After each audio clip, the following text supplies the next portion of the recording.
হযরতে ফাতিমাতুজ জাহরা রাদিয়াল্লাহু তাআলা আনহা যেদিন পৃথিবী ছেড়ে চলে যাবেন, হযরতে আলী রাদিয়াল্লাহু তাআলা আনহুকে ডাক দিয়া বললেন, আলী রে, আমি মাত্র স্বপ্নে দেখেছি আমার নবীজি সাল্লাল্লাহু আলাইহি সাল্লাম সেহরি খেয়ে যখন ঘুমিয়ে পড়লাম, নবীজি সাল্লাল্লাহু আলাইহি সাল্লাম স্বপ্ন চোখে ডাক দিয়া বললেন, ফাতিমা রে, আমি তোমার অপেক্ষায় আছি, সেহরি করছো দুনিয়ায়, আর ইফতার করবা আমি নবীর সাথে বৈশা। আলী রে, সময় বেশি নাই, চলে যেতে হবে। হযরত আলী রাদিয়াল্লাহু তাআলা আনহুকে কিছু ওসিয়ত করে চলে গেলেন। আলী রাদিয়াল্লাহু তাআলা আনহুকে হযরতে ফাতিমাতুজ জাহরা রাদিয়াল্লাহু তাআলা আনহু ডাক দিয়া বললেন, আলী রে, আমি যখন দুনিয়া ছেড়ে চলে যাব, মসজিদে মসজিদে মাইকিং করাইবা না, তামাম পৃথিবীর মানুষগুলোকে খবর দেওয়ার কোনো প্রয়োজন নাই, কারণ পৃথিবীর মানুষ যেন বুঝতে না পারে নবী কন্যা কতটুকু লম্বা ছিল, নবী কন্যা কতটুকু খাটো ছিল, নবী কন্যার চেহারাটা দেখতে কেমন ছিল, নবী কন্যা মোটা ছিল না চিকন ছিল, এই সামান্য ধারণাটুকু যেন পৃথিবীর মানুষ নিতে না পারে। অল্প কয়েকজন মানুষ নিয়ে আমাকে দাফন করে দিবা। আর আমরা মনে করি পৃথিবীর যত মানুষ আছে সব মানুষ যদি কবরে গিয়া হুলস্থুল বাজায়, মনে হয় আল্লাহ সওয়াব দিয়ে দিবে। মহিলাদেরকে যত কম মানুষে দাফন করা যায়, দাফনের ক্ষেত্রে মহিলাদেরকে কবরের পাশাপাশি কেউ যাবেন না, একদম কাছের আত্মীয় স্বজন যারা, তারা ছাড়া কবরের পাশাপাশি কেউ যাবেন না। মহিলাদেরকে যত গোপনে রাখা যায়। নবীজি সাল্লাল্লাহু আলাইহি সাল্লামের কন্যা ফাতিমা রাদিয়াল্লাহু আনহা কেমন ছিলেন, আয়েশা রাদিয়াল্লাহু তাআলা আনহা কেমন পর্দা করেছেন, অথচ এই যুগের আয়েশারে দেখেন, এই যুগের ফাতিমারে দেখেন, তাদের অবস্থা কি। নবীজি সাল্লাল্লাহু আলাইহি সাল্লামের যুগের ফাতেমাদের চেহারা দেখা যায় নাই, আর আমার দেশের ফাতেমাদের ওড়না থাকে গলার মধ্যে। ঠিক বললাম না ঠিক বললাম? আমার দেশের ফাতেমারা জান্নাত আশা করে কিন্তু ওড়না পড়তে চায় না। নবীজি সাল্লাল্লাহু আলাইহি সাল্লাম বলেন, একজন মহিলা যখন জাহান্নামে যাবে, তার সাথে চারজন পুরুষকে জাহান্নামে নিয়ে যাবে। উপস্থিত সম্মানিত মুসল্লিয়ানে কেরাম, সম্মানিত হাজিরিন কেরাম ও সামিঈন আযম, আল্লাহ পাক রব্বুল আলামিনের দরবারে লাখ কোটি শুকর সুজুদ আদায় করছি যে মহান রব্বুল আলামিন আপনাকে এবং আমাকে পবিত্র শুক্রবার দিনে তার ঘরে আসার এবং বসার মতো তৌফিক দান করেছেন। এজন্য সকলেই কালিমাতুশ শুকর আদায় করি, সকলেই বলি আলহামদুলিল্লাহ। সর্বপ্রথম নবী কামলিওয়ালার শানে দুরূদ ও সালাম প্রেরণ করছি, প্রত্যেকেই বলি সাল্লাল্লাহু আলাইহি ওয়াসাল্লাম। আজকের এই মাসে, আজকের এই দিনে বিশেষভাবে স্মরণ করছি 1971 সাল থেকে শুরু করে আজ পর্যন্ত যারা দেশের তরে নিজের তাজা প্রাণ দিয়ে শহীদ হয়ে গেলেন, প্রত্যেক শহীদকে স্মরণ করছি। দোয়া করি আল্লাহ পাক রব্বুল আলামিন প্রত্যেক শহীদকে সর্বোচ্চ স্থান দান করুন, সকলেই বলি আমিন। সম্মানিত মুসল্লিয়ানে কেরাম, দেশপ্রেম নবীজি সাল্লাল্লাহু আলাইহি ওয়াসাল্লামের সুন্নাত। যে জাতি তার দেশকে ভালোবাসতে পারে না, সে জাতি কখনো সামনের দিকে আগাইতে পারে না। নবীজি সাল্লাল্লাহু আলাইহি ওয়াসাল্লামকে যখন কাফের কুফফাররা এত পরিমাণে নির্যাতন শুরু করলো যে মাতৃভূমি ছাড়তে হলো, মক্কা শহর ছেড়ে মদিনা শহরে চলে যেতে হলো, নবীজি সাল্লাল্লাহু আলাইহি ওয়াসাল্লাম নিজের দেশকে এতটা ভালোবাসতেন, বারবার তিনি মক্কার দিকে তাকায়া পিছন দিকে বারবার কাঁদতেছিলেন। এজন্য নবীজি সাল্লাল্লাহু আলাইহি সাল্লামের সুন্নাত হলো দেশকে ভালোবাসা। যদি কেউ দেশের সামান্যতম স্বার্থ হাসিলের জন্য অন্য কারো সাথে যুদ্ধ করে শহীদ হয়ে যায়, আল্লাহ পাক রব্বুল আলামিন তাকে শহীদি মর্যাদা দান করে। শর্ত হলো সে ইমানদার হইতে হবে। যদি ইমানদার হয় সে শহীদ, যদি সে বিধর্মী হয় তাহলে সে শহীদ না। সে হয়তো বীর হতে পারে, যোদ্ধা হতে পারে, বীর বিক্রম হতে পারে, কিন্তু সে শহীদ না। শহীদ হলো শুধু মুসলমানদের। এজন্য যে সমস্ত মুসলমানগণ 1971 সাল থেকে শুরু করে আজ পর্যন্ত দেশের তরে দেশের স্বার্থে যুদ্ধ করতে গিয়ে শহীদ হয়েছেন, আমরা প্রত্যেককেই শ্রদ্ধা ভরে স্মরণ করছি। আল্লাহ পাক রব্বুল আলামিন প্রত্যেককেই জান্নাত নসিব করুন, জুড়ে বলি আমিন। সম্মানিত মুসল্লিয়ানে কেরাম, আমি আপনাদের সম্মুখে একখানা আয়াতে কারিমা তেলাওয়াত করেছি। নবীজি সাল্লাল্লাহু আলাইহি সাল্লামের হাদিস থেকে একখানা হাদিস তেলাওয়াত করেছি। আয়াতের মধ্যে রব্বুল আলামিন বলতেছেন, আফা হাসিবতুম আন্নামা খলাকনাকুম আবাসাও ওয়া আন্নাকুম ইলাইনা লা তুরজাউন। পৃথিবীর মানুষগুলোকে আল্লাহ প্রশ্ন করতেছেন, তোমরা কি মনে করো তোমাদেরকে আমি আল্লাহ বেহুদা তৈরি করেছি? এই যে মানুষ বানাইলাম তোমাদেরকে, মানুষ এবং জিনকে, তোমাদেরকে কি আমি আল্লাহ বেহুদা তৈরি করেছি? আফা হাসিবতুম আন্নামা খলাকনাকুম আবাসা, তোমরা কি মনে করো তোমাদেরকে আমি আল্লাহ এমনি এমনি তৈরি করেছি, কোনো কাজের প্রয়োজন নাই, এমন ভাবে তোমাদেরকে তৈরি করেছি? যদি প্রশ্ন করেন আল্লাহকে আল্লাহ কেন তৈরি করছেন, আল্লাহ তাআলা উত্তর দিতেছেন, ওয়ামা খালাকতুল জিন্না ওয়াল ইনসা ইল্লা লিয়াবুদুন।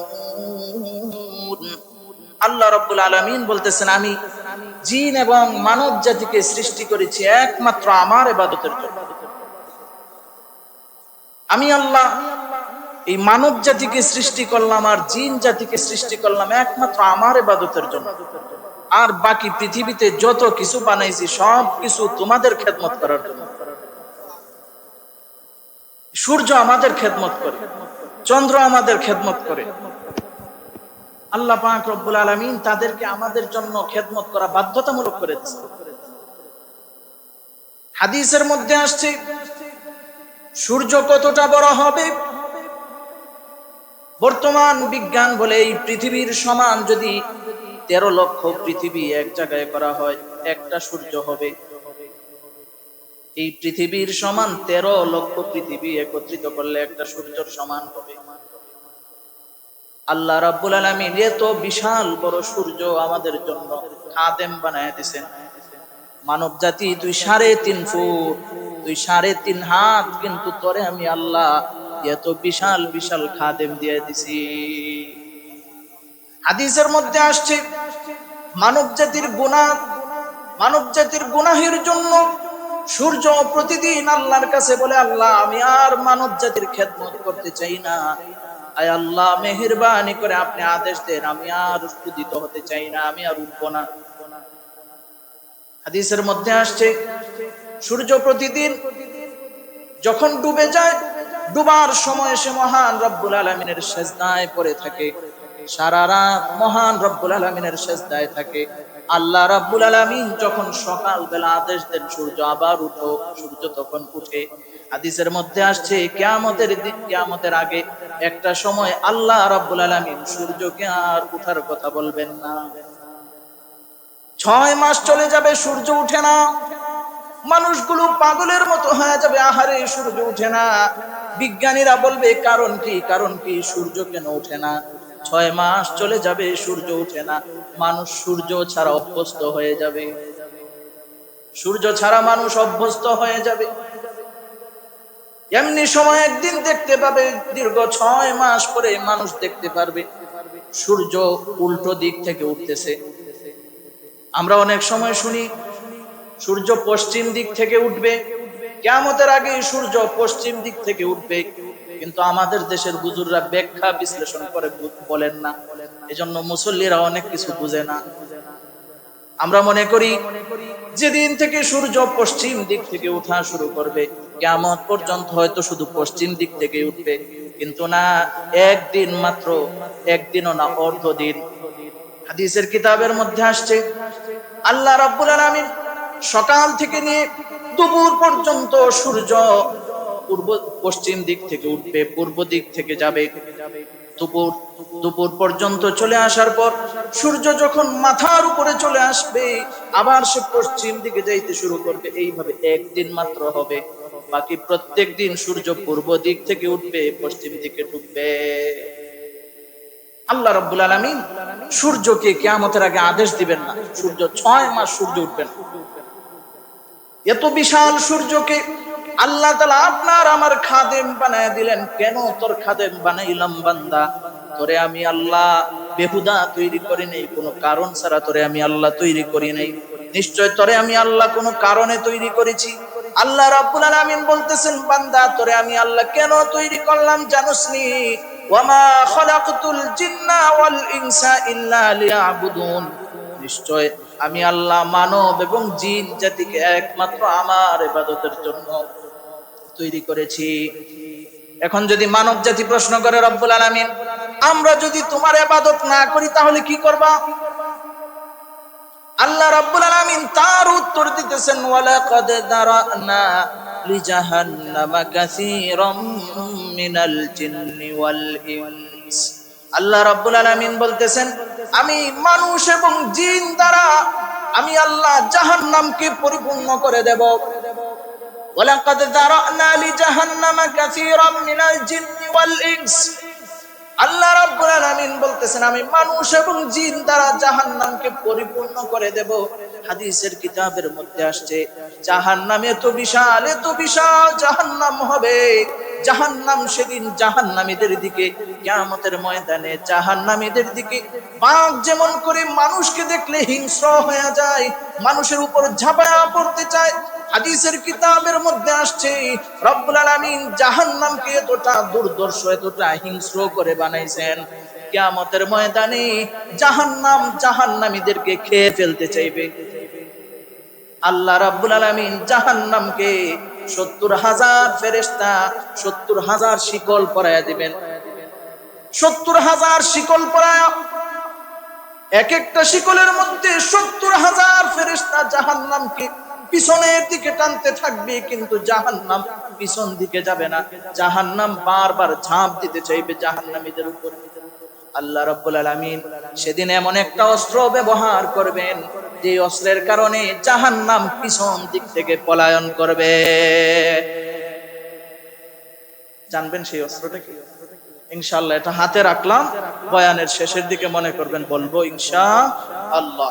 তো বলতেছিলাম, আল্লাহ পাক রব্বুল আলামিন মানুষ এবং জিন জাতিকে বলতেছেন, যদি ইবাদত না করো তোমাদের জন্যই জাহান্নাম বানাইলাম। এই যে পৃথিবীতে আমরা চলাফেরা করতেছি, মনে করতেছি 60 বছরের জিন্দেগি 70 বছরের জিন্দেগি এমনি করেই শেষ হয়ে যাবে, কিন্তু এই জীবনে মহান রব্বুল আলামিন পরীক্ষা করার জন্য বান্দাকে পাঠাইছেন। বান্দা, এই যে দুনিয়াতে পাঠাইলাম, আখিরাতের সামানা তৈরি না করে তুমি আখিরাতে আসবা না, কবরের সামানা তৈরি না করে কবরে আইসো না। এজন্য আল্লাহ রাব্বুল আলামিন বলতেছেন, ওয়ালা তামুতুন্না ইল্লা ওয়া আনতুম মুসলিমুন। এই ঈমানদারেরা, মরার আগে মইরা দেখো দুনিয়াটা কেমন হয়। আমরা মনে করি কি, আমি চলে গেলে আমার ফ্যামিলি চলবে না, আমি চলে গেলে আমার সন্তান না খেয়ে থাকবে, আমার নাতিপুতিরা কার কোলে উঠবে। কিন্তু মইরা দেখেন না, আপনারে বলতে 40 দিন সময় লাগবে না। সন্তানগুলোর দিকে তাকায় দেখেন, নিজেরে নিজে প্রশ্ন করেন, নিজের বাবা মারে তো নিজের হাতে দাফন কইরা আসছেন, কতদিন কবরের পাশে যায় কবর জিয়ারত করে। নবীজি সাল্লাল্লাহু আলাইহি ওয়াসাল্লাম হাদিসের মধ্যে, একদিন নবীজি সাল্লাল্লাহু আলাইহি সাল্লাম কোন এক সাহাবীর কবর দিতেছিলেন। এমন সময় কবর দেয়া যখন শেষ হয়ে গেল, নবীজি সাল্লাল্লাহু আলাইহি সাল্লাম সাহাবীকে আদেশ দিলেন, সাহাবী 2টা খেজুরের ডাল নিয়ে আসো। খেজুরের ডাল নিয়ে আসা হলো। সাহাবায়ে কেরাম নবীজির কাছে প্রশ্ন করলো, ইয়া রাসূলুল্লাহ, ইয়া হাবিবাল্লাহ, ওগো নবীজি খেজুরের ডাল দিলেন তার কারণ কি? নবীজি সাল্লাল্লাহু আলাইহি সাল্লাম বলে, তোমরা জানোনি আল্লাহ রাব্বুল আলামিন যত কিছু পৃথিবীতে সৃষ্টি করেছেন, একমাত্র মানুষ এবং জিন ছাড়া সবাই আল্লাহর ইবাদত করে, সবাই আল্লাহর জিকির করতে থাকে। এই পাতাগুলো, এই গাছের ডাল যত সময় জীবিত থাকবে, মহান রব্বুল আলামিনের জিকির করতে থাকবে। আর যতক্ষণ জিকির করবে, আল্লাহ তাআলা ওই কবরের আযাব বন্ধ রাখবেন। এই জন্য আল্লাহ রাব্বুল আলামিন যদি সামান্য গাছের ডালের জিকিরের কারণে আল্লাহ কবরের আযাব বন্ধ রাখেন। আশরাফুল মাখলুকাত মানুষ জিকির করলে বুঝি আল্লাহ কবরের আযাব বন্ধ রাখবেন না? হাদিসের মধ্যে আসছে, বান্দা যখন নিজের বাবা মায়ের জন্য রব্বুল আলামিনের দরবারে হাত বাড়ায় বলে, রব্বুল আলামিন রব্বির হামহুমা কামা রব্বায়ানি সগীরা, আল্লাহ আমরা তো সব সময় দোয়া করি রব্বির হামহুমা কামা রব্বায়ানি সগীরা, এর অর্থ কি আমরা জানি না, এর ব্যাখ্যা আমরা জানি না। হাদিসের কিতাবের মধ্যে নবীজি সাল্লাল্লাহু আলাইহি সাল্লামের বিস্তারিত ব্যাখ্যা বলে গিয়েছেন। আল্লাহ রাব্বুল আলামিন এই যে আমাদেরকে দোয়া শিখাই দিলেন, কেন দোয়া শিখাইলেন? আল্লাহ রাব্বুল আলামিনের ব্যাখ্যা বিশ্লেষণে বলতেছেন, রব্বির হামহুমা কামা রব্বায়ানি সগীরা, আল্লাহ তুমি আমার বাবা মায়ের সাথে এমন ব্যবহার করো, ছোট্টবেলা আমি নাবালক অবস্থায় তারা আমার সাথে যেমন ব্যবহার করেছে। কেমন ব্যবহার করেছে আপনার আম্মা জান? কেমন ব্যবহার করেছেন? সন্তান যখন শীতের রাত্রিতে বিছানার মধ্যে প্রস্রাব করে দেয়, মায়ের ডান পাশে যখন প্রস্রাব করে দেয়, মা জননী সন্তানকে এবার বাম পাশে শোয়া দেয়। বাম পাশেও যখন প্রস্রাব করে ভিজায় ফেলে, মা জননী ওই ভিজা জায়গায় শুয়ে নিজের শুকনা জায়গায় সন্তানকে শোয়া দেয়। আবার যখন মায়ের সেই শুকনা জায়গা ভিজায় ফেলে, মা জননী এবার নিজের সন্তানকে নিজের বুকের উপরে শোয়া দেয়। রব্বুল আলামিন বলতেছেন, বান্দারে তুই তোর বাবা মায়ের জন্য এমন দোয়া কর, রব্বুল আলামিন আমার বাবা মা আমার ছোট্টবেলা আমাকে যেমন করে আদর করেছে, আমার সাথে যেমন ব্যবহার করেছে, মেহেরবানি করে কবরের জিন্দেগিতে আমার বাবা মায়ের সাথে এমন ব্যবহার করো। কবরের আযাব বড় ভয়ঙ্কর। নবীজি সাল্লাল্লাহু আলাইহি ওয়াসাল্লাম হাদিসের মধ্যে বলেন, আল কবরু রাউযাতুম মির রিয়াজিল জান্নাহ আও হুফরাতুম মিন হুফারিন নার, কবর কারো জন্য জান্নাতের টুকরা, আবার কারো জন্য জাহান্নামের অগ্নিকুণ্ড। এই জন্য নিজের আমলের উপরে নিজে প্রশ্ন করেন। আল্লাহর বান্দারে বালিশের মধ্যে মাথা লাগায় চিন্তা করেন, জীবনে যেই পরিমাণ আমল করছি, আল্লাহ রাব্বুল আলামিনের তৈরি জান্নাতে যাওয়া সম্ভব নেই।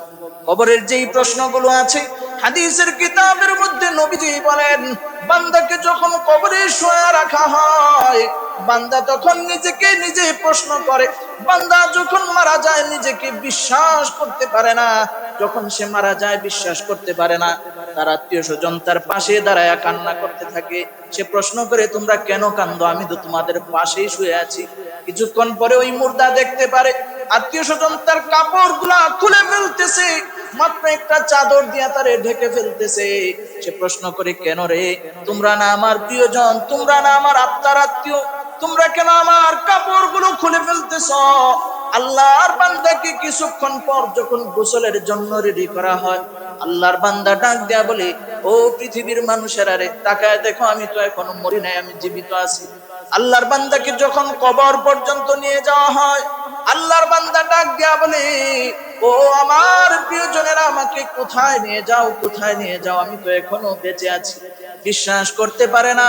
মানুষগুলো যখন নিজের প্রিয়জন যখন নিজের হাতে মাটি দিয়ে আসে, তখন কবরবাসী বুঝতে পারে, আহারে আমার তো ডেট ফেল হয়ে গেছে, আমি তো কবরে চলে আসছি। এই জন্য নবীজি সাল্লাল্লাহু আলাইহি সাল্লাম বলেন, কবরে যাওয়ার আগে কবরের সামানা তৈরি করো। নবীজি সাল্লাল্লাহু আলাইহি সাল্লাম স্পষ্ট হাদিসের মধ্যে বলতেছেন, আল কবরু রাউযাতুম মির রিয়াদিল জান্নাহ আও হুফরাতুম মিন হুফারিন নার, কবর কারো জন্য জান্নাতের টুকরা, আবার কারো জন্য জাহান্নামের অগ্নিকুণ্ড। নবীজি সাল্লাল্লাহু আলাইহি সাল্লামের কন্যা হযরত ফাতিমাতুজ জাহরা রাদিয়াল্লাহু তাআলা আনহা যেদিন পৃথিবী ছেড়ে চলে যাবেন, হযরত আলী রাদিয়াল্লাহু তাআলা আনহুকে ডাক দিয়া বললেন, আলী রে, আমি মাত্র স্বপ্নে দেখেছি আমার নবীজি সাল্লাল্লাহু আলাইহি সাল্লাম সেহরি খেয়ে যখন ঘুমিয়ে পড়লাম, নবীজি সাল্লাল্লাহু আলাইহি সাল্লাম স্বপ্ন চোখে ডাক দিয়া বললেন, ফাতিমা রে, আমি তোমার অপেক্ষায় আছি, সেহরি করছো দুনিয়ায়, আর ইফতার করবা আমি নবীর সাথে বৈশা। আলী রে সময় বেশি নাই, সময় বেশি নাই, চলে যেতে হবে। হযরত আলী রাদিয়াল্লাহু তাআলা আনহুকে কিছু ওসিয়ত করে চলে গেলেন।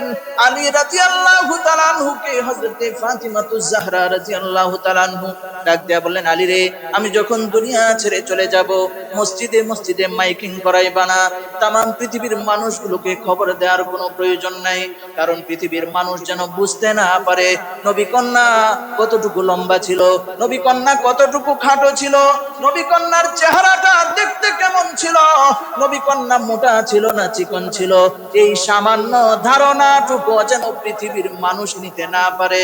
অল্প কয়েকজন মানুষ নিয়ে আমাকে দাফন করে দিবা। আর আমরা মনে করি পৃথিবীর যত মানুষ আছে সব মানুষ যদি কবরে গিয়া হুলস্থুল বাজায়, মনে হয় আল্লাহ সওয়াব দিয়ে দিবে। মহিলাদেরকে যত কম মানুষে দাফন করা যায়, দাফনের ক্ষেত্রে মহিলাদেরকে কবরের পাশাপাশি কেউ যাবেন না, একদম কাছের আত্মীয় স্বজন যারা তারা ছাড়া কবরের পাশাপাশি কেউ যাবেন না। মহিলাদেরকে যত গোপনে রাখা যায়।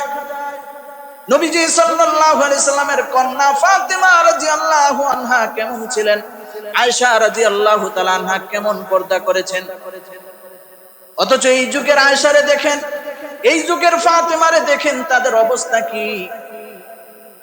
নবীজি সাল্লাল্লাহু আলাইহি সাল্লামের যুগের ফাতেমাদের চেহারা দেখা যায় নাই, আর আমার দেশের ফাতেমাদের ওড়না থাকে গলার মধ্যে। ঠিক বললাম না ঠিক বললাম? আমার দেশের ফাতেমারা জান্নাত আশা করে কিন্তু ওড়না পড়তে চায় না। নবীজি সাল্লাল্লাহু আলাইহি সাল্লাম বলেন, একজন মহিলা যখন জাহান্নামে যাবে, তার সাথে চারজন পুরুষকে জাহান্নামে নিয়ে যাবে। এক নম্বরে তার বাবাকে নিয়ে যাবে আল্লাহ, আমার বাবা আমাকে কখনো পর্দার জন্য চাপ দেয় নাই। দুই নম্বরে সে তার বড় ভাইকে নিয়ে যাবে, আয় আল্লাহ আমার বাবার পরে আমার অভিভাবক ছিল আমার বড় ভাই, আমার বড় ভাই আমাকে কখনো আমি বেপরদা চলতাম, কখনো বাধা দেয় নাই। তিন নম্বরে তার স্বামী, যেই স্বামী তার স্ত্রীকে পৃথিবীর মানুষের জন্য সম্পদ বানায় রাখছে। স্ত্রী হলো একান্ত নিজের সম্পদ, নিজে যেমনে খুশি এমনে দেখবেন, কোনো সমস্যা নাই। হাদিসের মধ্যে আসছে, নবীজি সাল্লাল্লাহু আলাইহি সাল্লাম বলেন, স্বামী স্ত্রী যখন একে অপরের দিকে তাকায়া হাসতে থাকে, রব্বুল আলামিন আসমানে বসে তাদের দিকে তাকায়া হাসে। আর আমার দেশের আয়েশা, খাদিজা আর ফাতেমারে আমরা ফেসবুকে ছেড়ে তাম পৃথিবীর মানুষের জন্য দেখায় রাখি। আর ফেসবুকে আয়েশা বন্ধু বান্ধব পোস্ট করে, বন্ধু বান্ধব আয়েশা কমেন্ট করে, হায় হায় দোস্ত ভাবি তো দেখতে জোস, ওয়াও, আমাদের কাছে খুবই ভালো লাগে, হায় হায় আমার বন্ধু তো আমার বউরে খুব সুন্দর বলতেছে। নবীজি সাল্লাল্লাহু আলাইহি সাল্লাম বলেন, কিয়ামতের ময়দানে ওই সমস্ত স্ত্রীরা তাদের স্বামীদেরকে জাহান্নামে নিয়ে যাবে। 4 নম্বরে যাকে জাহান্নামে নিবে সে হলো তার বড় সন্তান। এই জন্য বড় সন্তানের দায়িত্ব হলো, বাবা মা যদি বেপরদা হয়ে যায়, বাবা মারে লাইনে আনার দায়িত্ব কার? ওই স্ত্রী ডাক দিয়া বলবে, রব্বুল আলামিন আমি বেপরদা ছিলাম, এই 4 জন পুরুষ আমাকে কখনো বাধা দেয় নাই, আয় আল্লাহ আজকে আমি তো জাহান্নামে যাবই, সুতরাং তাদেরকে নিয়ে জাহান্নামে যাব। যারা আমাকে দুনিয়াতে বাধা দেয় নাই, শুধু তাদেরকে নিয়ে যাব না, তাদের ঘাড়ের উপর পা রেখে জাহান্নামে যাব। নবীজি সাল্লাল্লাহু আলাইহি সাল্লামের কন্যা ফাতিমাতুজ জাহরা রাদিয়াল্লাহু তাআলা আনহা হযরত আলী রাদিয়াল্লাহু তাআলা আনহুকে ডাক দেয়া বললেন, আলী রে আমি যখন দুনিয়া ছেড়ে চলে যাব, কাউকে খবর দিবা না, একমাত্র কয়েকজন কাছের সাহাবীরে খবর দিবা। হযরত আলী রাদিয়াল্লাহু তাআলা আনহু দেখলেন হযরত ফাতিমাতুজ জাহরা রাদিয়াল্লাহু তাআলা আনহা দুনিয়া ছেড়ে চলে গিয়েছেন। হযরত আবু যর গিফারি রাদিয়াল্লাহু তাআলা আনহু আলী রাদিয়াল্লাহু তাআলা আনহুর ঘরের দিকে আসলেন, ডাক দিয়া বললেন, আলী রে তাড়াতাড়ি লাশ বের করো। আলী রাদিয়াল্লাহু তাআলা আনহু ডাক দিয়া বলল, আবু যর গিফারি কেমন করে খবর পাইলা নবী কন্যা দুনিয়া ছেড়ে চলে গেছে? আমি তো কাউরে বলি নাই। হযরত আবু যর গিফারি রাদিয়াল্লাহু তাআলা আনহু ডাক দিয়া বলল, আলী রে নবীজি সাল্লাল্লাহু আলাইহি সাল্লাম স্বপ্ন যুগে আয়েশা আমারে জানাইলো, আবু যর গিফারি আমার কন্যা আজকে দুনিয়া ছেড়ে চলে যাবে, আমার কন্যা আজকে আমার সাথে সাক্ষাৎ করবে। আবু যর গিফারি তাড়াতাড়ি তুমি তাড়াতাড়ি একটা কবর খনন করো, আমার কন্যার জন্য কবর খনন করো। করো, অতি তাড়াতাড়ি ইফতারের আগে আমার কন্যাকে আমার কাছে পাঠায়া দাও। হযরতে আবু যর গিফারি রাদিয়াল্লাহু তাআলা আনহু কবরের পাশে গেলেন, কবরের যত সামান আছে সব সামান নিয়ে কবরের পাশে গেলেন, ডাক দিয়া কবরকে বলতেছেন, কবর জানোনি আজকে তোমার মধ্যে কাকে দাফন করব জানোনি? কবর জানোনি তিনি হলেন বিশ্ব নবীর কন্যা হযরতে ফাতিমাতুজ জাহরা রাদিয়াল্লাহু তাআলা আনহা। কবর জানোনি তোমার সামনে নবীজির কন্যাকে রেখে যাচ্ছি কবর, সাবধান কোনো বেয়াদবি করবা না। কবর থেকে কোনো জবাব আসে না। হযরতে আবু যর গিফারি রাদিয়াল্লাহু তাআলা আনহু আবার প্রশ্ন করলেন, কবর জানোনি তোমার মধ্যে কাকে রাখবো জানোনি রে কবর? তোমার মধ্যে রাখবো জান্নাতি সমস্ত যুবকদের সর্দার হযরতে হাসান হুসাইন রাদিয়াল্লাহু তাআলা আনহুমার মা হযরতে ফাতিমাতুজ জাহরাকে। কবর রে সাবধান কোনো বেয়াদবি করবা না, কবর থেকে কোনো জবাব আসে না। আবার হযরতে আবু যর গিফারি রাদিয়াল্লাহু তাআলা আনহু কবরের উপর পা দিয়ে আঘাত করে প্রশ্ন করলেন, কবর রে জানোস নি তোর মধ্যে আজকে কারে রাখবো? জান্নাতি সমস্ত রমণীদের সর্দার হযরতে ফাতিমাতুজ জাহরা রাদিয়াল্লাহু তাআলা আনহাকে। এবার কবর থেকে জবাব আসতেছে, আবু যর গিফারি আমি নবী কন্যা চিনি না, জান্নাতি যুবকদের সর্দারের মা চিনি না, জান্নাতি রমণীদের সর্দারনি চিনি না, হযরত আলী রাদিয়াল্লাহু তাআলা আনহুর স্ত্রীকে চিনি না। কবরে যে ব্যক্তি ভালো আমল নিয়ে আসবে, যে ব্যক্তি ভালো আমল করবে দুনিয়াতে, আমি কবর তার জন্য বিস্তীর্ণ হয়ে যাব, আমি কবর তার জন্য এতটা বিশাল হয়ে যাব, ডান দিক থেকে তার চোখের পাওয়ার যতটুকু যায় আমি কবর তার জন্য এতটা বিস্তৃত হয়ে যাব, বাম দিক থেকে তার চোখের পাওয়ার যতটুকু যায় আমি কবর তার জন্য এতটা বিস্তৃত হয়ে যাব, আমি কবর চতুর্দিক থেকে তার জন্য বড় হয়ে যাব, বিশাল আকার ধারণ করব। আবু যর গিফারি যে ব্যক্তি ভালো আমল নিয়ে আমার মধ্যে প্রবেশ করবে আমি কবর তার জন্য আল্লাহ রাব্বুল আলামিন ওই কবরের মধ্যে জান্নাতি হাওয়া চালু করে দিবেন। আল্লাহ রাব্বুল আলামিন ফেরেশতাদেরকে বলবেন, আলবিসু লাহুল জান্নাহ, হে ফেরেশতারা আমার বান্দাকে তোমরা জান্নাতি পোশাক পরিধান করায়া দাও। ওয়া আফরিশু লাহুল জান্নাহ, ও ফেরেশতারা আমার বান্দাকে জান্নাতি বিছানা বিছায়া দাও। আল্লাহ রাব্বুল আলামিনের বান্দা তখন কবরবাসী ফেরেশতাদেরকে ডাক দেয়া বলবে, ফেরেশতারা রে আমি কোথায় আছি? ফেরেশতারা ডাক দেয়া বলবে, আল্লাহর বান্দা চিন্তার কোনো কারণ নাই, আপনি ঘুমান, আপনার মাথা হাতায়া দেই, অথবা গল্প করতে থাকি, গল্প করতে করতে আপনি ঘুমায়া যান। আল্লাহর বান্দা যখন কবরে ঘুমায়া যাবে আল্লাহ রাব্বুল আলামিন সেদিন ইসরাফিলকে আদেশ দিবেন, ইসরাফিল সিংহায় ফুক লাগায়া দাও। ইসরাফিল আলাইহিস সালাম সিংহায় যখন ফুক লাগায়া দিবে কিয়ামত শুরু হয়ে যাবে, সমস্ত কবরবাসী কবর থেকে উত্তোলন হয়ে যাবে, সমস্ত কবরগুলো ফাঁকা হয়ে যাবে, কবরবাসী কবর থেকে বের হয়ে দৌড়াইতে থাকবে। আল্লাহর ওই নেককার বান্দা ডাক দেয়া বলবে, হায় হায় কয়েক কিছু সময় হইল মাত্র আমি ঘুমাইলাম। আল্লাহ রাব্বুল আলামিন এমনি করে আয়াত নাযিল করে দিবেন, এমনি করে গায়বী ভাবে আওয়াজ শুনতে পাবে আল্লাহর বান্দা, হাদা মা ওয়াদার রহমান ওয়া সাদাকাল মুরসালুন, এটা হলো তোমার রহমানের ওয়াদা, তোমার রহমান তোমার উপর এতটা দয়া করেছেন, এতটা মায়া করেছেন, হাজার হাজার বছর কবরে ঘুমায় আছো কিন্তু তোমার কোনো খবর ছিল না।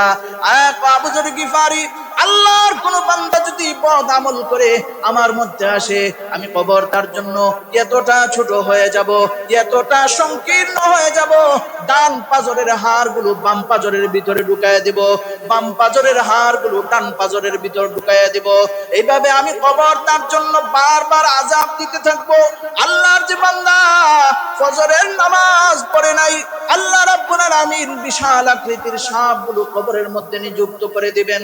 হাদিসের মধ্যে আসছে ওই সাপগুলো এত বিষাক্ত হবে, ওই সাপগুলো যদি দুনিয়াতে মাত্র একটা শ্বাস ছাড়তো, নবীজি সাল্লাল্লাহু আলাইহি সাল্লাম বলেন, আমার উম্মতেরা শোনো, এত বিশাল আকৃতির এত বিষাক্ত সাপ রব্বুল আলামিন কবরের মধ্যে নিযুক্ত করে দিবেন। ওই সাপগুলো যদি দুনিয়াতে মাত্র একটা শ্বাস ছাড়তো রব্বুল আলামিন দুনিয়াতে কিয়ামত পর্যন্ত কোনো গাছ গাছরা হইতে দিত না।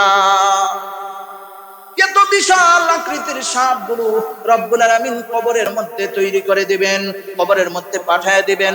বান্দা ফজরের নামাজ পড়স নাই, এশা থেকে নিয়ে ফজর পর্যন্ত ধ্বংসন করতে থাকবে। জোহরের নামাজ পড়ো নাই, ফজর থেকে নিয়ে জোহর পর্যন্ত ধ্বংসন করতে থাকবে। আসরের নামাজ পড়ো নাই, জোহর থেকে নিয়ে আসর পর্যন্ত ধ্বংসন করতে থাকবে। আহারে আল্লাহর বান্দা মাগরিবের নামাজ পড়ো নাই, আসর থেকে নিয়ে মাগরিব পর্যন্ত ধ্বংসন করতে থাকবে। হাদিসের কিতাবের মধ্যে আসছে ওই বিশাল আকৃতির সাপগুলো যখন আল্লাহর বান্দাকে দংশন করবে, হাদিসের মধ্যে আসছে কয়েক হাজার ফুট নিচে চলে যাবে। আল্লাহ রাব্বুল আলামিন আবার তাকে উপরের দিকে উঠাবেন, আবার সবগুলো তাকে দংশন করবে, আবার মাটির নিচে চলে যাবে, আবার আল্লাহ উপরের দিকে উঠাইবেন। কিন্তু শাস্তি একের পরে এক পাইতেই থাকবে, কোনো মৃত্যু নাই। দুনিয়াতে তো যত বড় শাস্তি দেখ না কেন, সবচেয়ে বড় শাস্তি হইল মৃত্যু। আখিরাতে রব্বুল আলামিন মৃত্যু ছাড়া সব কিছু রেখে দিয়েছেন। বান্দা যদি আযাব হয় তারপরেও বান্দা মরবে না, আর যদি নেককার হয় জান্নাতে তো মরার প্রশ্নই উঠে না। এই জন্য আল্লাহ রাব্বুল আলামিন বলতেছেন ওয়ালা তামুতুন্না ইল্লা ওয়া আনতুম মুসলিমুন, মুসলমান না হইয়া কবরে আইসো না। আমরা তো নামদারি মুসলমান, বাবা ছিল মুসলমান বিদায় আমি মুসলমান, দাদা ছিল মুসলমান বিদায় আমার বাবা মুসলমান, বাবা মুসলমান বিদায় আমি মুসলমান। কিন্তু নবীজি সাল্লাল্লাহু আলাইহি সাল্লাম মুসলমানদের যে শর্তগুলো রেখে গেছেন, সেই শর্তগুলো কতটুকু আপনি আমি আদায় করতেছি? মৃত্যু কখন জানি চলে আসে, কখন জানি আজরাইল আপনার আমার পাশে দাঁড়ায় যায়। আজরাইল আসার কোনো সিরিয়াল নাই। দুনিয়াতে আসার সিরিয়াল আছে, প্রথমে দাদা আসে, তারপরে বাবা আসে, তারপরে সন্তান আসে। কিন্তু দুনিয়া থেকে যাওয়ার কোনো সিরিয়াল নাই। অনেক সময় নাতির লাশ দাদা নিয়ে কবর পর্যন্ত পৌঁছায়। কার মৃত্যু কোন জায়গায় বলা যায় না। এই জন্য আজকের দিনটাকে শেষ দিন মনে করেন, আজকের জুমাটাকে